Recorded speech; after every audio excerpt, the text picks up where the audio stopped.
ಪಕೋಡ ಮಾಡೋದು ಹೇಗೆ ಅಂತ ಹೇಳ್ಕೊಡ್ತೀನಿ. ಮೈದಾ ಹಾಕ್ತಲೇ ಪಕೋಡ ಮಾಡೋದನ್ನು ಹೇಳ್ಕೊಡ್ತಾ ಇದ್ದೀನಿ. ನನಗಿದು ನನ್ನ ಫ್ರೆಂಡು ನೇತ್ರ ಅವ್ರು ಹೇಳ್ಕೊಟ್ಟಿದ್ದು.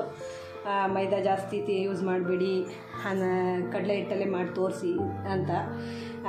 ನಾನು ತಿಂದಿದ್ದೀನಿ ಅವ್ರು ಮಾಡಿರೋದು, ತುಂಬ ಚೆನ್ನಾಗಿತ್ತು. ನಾನು ಒಂದು 5-6 ಸಲ ಟ್ರೈ ಮಾಡಿದ್ದೀನಿ. ಈಗ ನಿಮಗೆ ಆ ರೆಸಿಪಿ ತೋರಿಸ್ಕೊಡ್ತಾ ಇದ್ದೀನಿ ನೋಡಿ. ಸಾಂಬಾರು ಸೊಪ್ಪು, ಹಸಿರು ಮೆಣಸಿನ್ಕಾಯಿ ದಪ್ಪದಾಗೆ ಕಟ್ ಮಾಡಬೇಕು.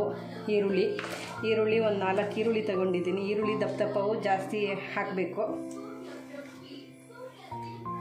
ಇಷ್ಟು ಹಾಕೊಂಡ್ಬಿಟ್ಟು ಇದಕ್ಕೆ ನಾವು ಸ್ವಲ್ಪ 2 ಸ್ಪೂನ್ ಆಯಿಲ್ ಹಾಕಬೇಕು ನೋಡಿ.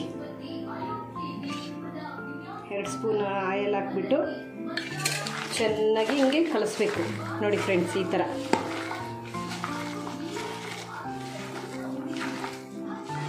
ಥರ ಚೆನ್ನಾಗಿ ಕಲಿಸ್ಬೇಕು. ಒಂದು 2 ನಿಮಿಷನಾದರೂ ಕಲಿಸ್ಬೇಕು ಈ ಥರ. ಆಗಲೇ ಪಕೋಡ ಟೇಸ್ಟಾಗಿ ಬರೋದು ಆಯಲ್ ಹಾಕಿ. ಆಯಲ್ ಏನು ಕಾಯ್ದಿರಬೇಕು ಅಂತ ಏನಿಲ್ಲ, ಸ್ವಲ್ಪ ಅದು ಮಾಮೂಲಿ ಆಯಲ್ ಇರುತ್ತಲ್ಲ ಬಾಕ್ಸಿಗೆ ಹಾಕಿಟ್ಟಿರ್ತೀವಿ, ಅದನ್ನೇ ಯೂಸ್ ಮಾಡಿದ್ರೆ ಸಾಕು. ಇಲ್ಲ ಕಾಯಿಸ್ಬಿಟ್ಟು ಹಾಕಬೇಕು ಹಂಗೆ ಹಿಂಗೆ ಅಂತಾರೆ. ಈ ಥರ ಎಲ್ಲ ಲೇಸ್ಬಿಡ್ಕೋಬೇಕು ಆಯಲ್ ಹಾಕಿ, ಆಗಲೇ ಪಕೋಡ ಚೆನ್ನಾಗಿ ಬರೋದು.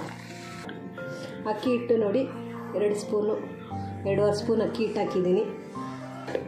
ಕರಿಬೇವಿನ ಸೊಪ್ಪು ಹಾಕಬೇಕು ಪಕೋಡಕ್ಕೆ ಮೇಯ್ನು. ಅದು 2 ಸ್ಪೂನ್ ಅಕ್ಕಿ ಹಿಟ್ಟು ಹಾಕಿದ್ದೀನಿ. 4 ಸ್ಪೂನು ಕಡಲೆ ಹಿಟ್ಟು ಹಾಕಿ ನೋಡಿ.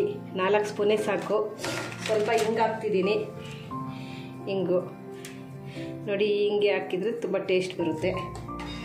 ಮತ್ತು ರುಚಿಗೆ ತಕ್ಕಷ್ಟು ಉಪ್ಪು ಏನಕ್ಕೆ ಕಡಿಮೆ ಹಾಕಬೇಕು ಅಂದರೆ ಅದು ಲೇಯರಾಗಿ ಬರುತ್ತಲ್ಲ, ಜಾಸ್ತಿ ಹಾಕಬಾರ್ದು ಉಪ್ಪು. ಇಷ್ಟೇ ಸಾಕು. ಸ್ವಲ್ಪ ಮಾಮೂಲಿ ರುಚಿಗಿಂತ ಸ್ವಲ್ಪ ಕಡಿಮೆ ಉಪ್ಪು ಹಾಕಬೇಕು ನೋಡಿ. ಕಲಸೋದನ್ನು ಹೇಳ್ಕೊಡ್ತಾ ಇದ್ದೀನಿ. ಮೇಯ್ನ್ ಕಲಸೋದನ್ನೇ ಇದರಲ್ಲಿ. ಈ ಥರ ಫುಲ್ ಈ ಥರ ಹಾಕಿ ಈ ಥರ ಈರುಳ್ಳಿ ಥರ ಬರಬೇಕು. ನೀರು ಯಾವ ಥರ ಹಾಕೋದು ಅಂದರೆ ನೋಡಿ, ಇಷ್ಟೇ ಹಿಂಗೆ ಚಿಮ್ಕಿಸ್ಕೊಬೇಕು. ಇನ್ನೊಂದು ಸಲ ಚಿಮ್ಕಿಸ್ಕೊಂಡ್ರೆ ಸಾಕು. ಸ್ವಲ್ಪ ನೀರು ಹಾಕಬೇಕು, ಏಕೆಂದರೆ ಆಯಲ್ ಇರುತ್ತೆ, ಉಪ್ಪು ಹಾಕಿದ್ದೀವಿ. ಉಪ್ಪಿನ ಜೊತೆಗೆ ಈರುಳ್ಳಿ ಅದು ಕಾಂಬಿನೇಷನ್ ಆದರೆ ಅದು ನೀರು ಬಿಡುತ್ತೆ. 2 ನಿಮಿಷ ಇಟ್ಟರೆ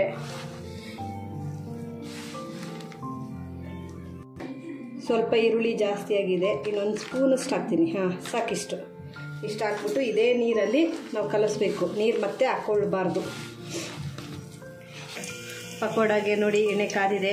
ಈ ಥರ ತೋರಿಸಿದ್ನಲ್ಲ ಹಂಗೆ ಇರಬೇಕು ನೋಡಿ. ಹಿಂಗೆ ಉದುರಿಸೋದು ಎಷ್ಟು ಚೆನ್ನಾಗಿ ಬರುತ್ತೆ ಅಂದರೆ ಬೇಕ್ರಿಲಿ ಮಾಡ್ತಾರಲ್ಲ ಆ ಟೈಪ್ ಬರುತ್ತೆ ನೋಡಿ. ಈ ಥರ ಹಾಕಿದ್ದೀನಿ. ಈರುಳ್ಳಿ ಎಲ್ಲ ಸ್ವಲ್ಪ ಬೇಯೋದು ಲೇಟು. ಒಂದು 2 ನಿಮಿಷ ಆಗುತ್ತೆ. ನಮ್ಮ ಮನೆಯಲ್ಲಿ ನಂಚ್ಕೊಳ್ಳೋ ಊಟಕ್ಕೆ ನಮ್ಮ ಮನೆಯವ್ರಿಗೆ ಇರಲೇಬೇಕು ಫ್ರೆಂಡ್ಸ್.